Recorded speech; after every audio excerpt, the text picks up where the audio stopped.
Hi everyone, this is Stephanie with Hightower Stitching. Today I have a video that's part 3 of my going back into my history and finding some hand-stitched quilts that I had done. And I came up with 5 more. Should be the last of the show for that until I start to go back to hand stitching again. The first quilt, excuse me, this is way back in my history, probably in the 80s, and it was inspired by something my mother had made. My mother had 6 children, I was the oldest, and doing everything that she did back in the day, she would have time to work on a few things, and one of them she did is she made a quilt, and this is what I think of as the Texas Star. And hers was all pastels. It was a kit that was pre-cut, and she sewed them together. And when I got ready to start quilting, one of the quilts that I did by hand at first was this star quilt. And it's been a favorite of the family. It was in the living room on one of the walls for years and years when my kids were little. And my son was telling me the other day, one of his things he liked to do was when he was little, he would go up there and he would have his finger trace the diamonds in it. And so what I always think of this as a Texas Star, and it's minimal quilting. It's really funny for me to see big spaces that don't have quilting in them, because now I quilt almost every inch, whether it's a t-shirt quilt or a runner for a table. But this was number 1. This is quilt number 2. It's from 2011, and the color is so off today, but I want you to know that the light colored part is really a beautiful gold color with flowers all over. I'll move up to it in a minute and see if that helps. And this was one that is hand stitched totally, and I like the light and dark play. And I like the gold and the navy together. It really works. Let's see if I can move up and capture some of the, no matter which light I get into, I can't quite get it so you can see the gold, but you can peek in there and see some of the stitching and the arcs in the border. And there are just some of the quilts that I just can't let go of. I'll have some of them, and that's fine. And then I'll have some that I'll give to family members, you know, and they don't get too far away. But that's number 2. Number 3 is one of my all-time favorites, and it's my daughter's. It's hand stitched, and she loves colors.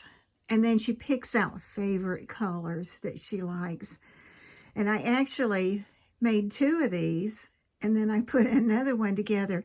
And it's one of the few quilts that I have that are in that unfinished quilt pile. And to this day, I can't even look at it and decide that I'm going to do it on the sewing machine because of all the little blocks that are in it. Here again, I'm going to move up so you can see some of the patterns. And I know if you're a quilter, you've got to have that feeling sometimes that you stop, or in years later, you look at something and you say, my gosh, how did I do that and sit and do it, let alone do more than one? And it's all pieced by hand, and all the little pieces. And I think that's what's funny now with something like the flying geese, which are not in here, that there are ways that you can make the flying geese, and they're fun, and it doesn't take a long time, and they really turn out nice. So this is one of my favorites.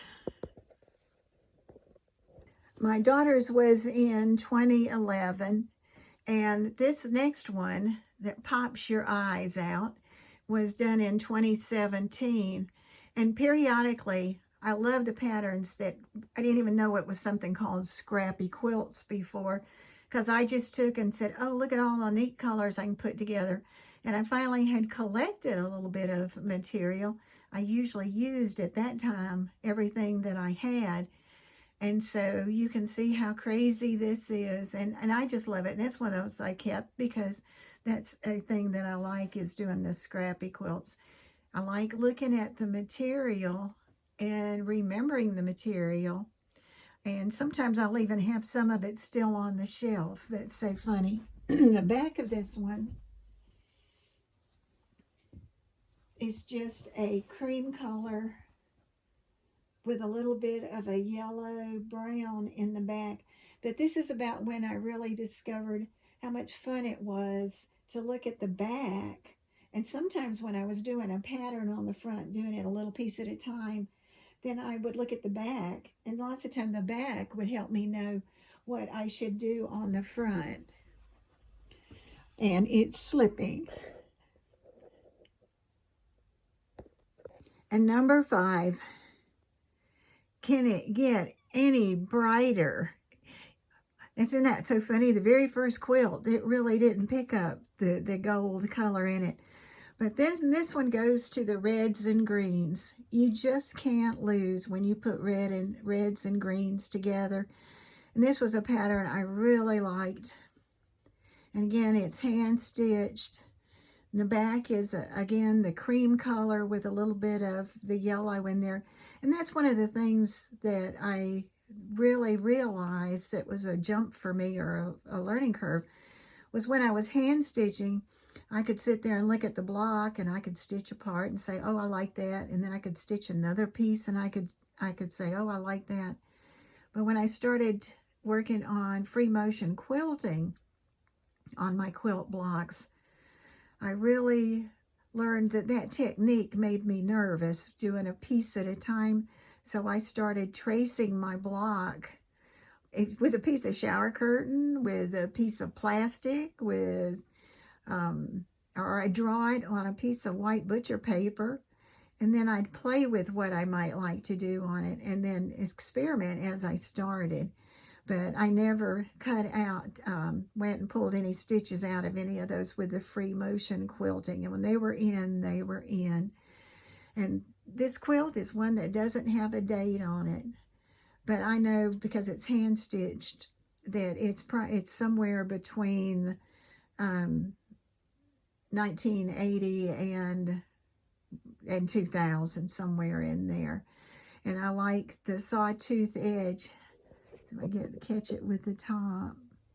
It's not a big one. It's just a throw, because I would use it up the material that I had, and that's when the quilt, that was the size it was. So this is Stephanie at Hightower Stitching. I hope you enjoyed number 3 of my hand-stitched history. And thank you for watching. Please subscribe.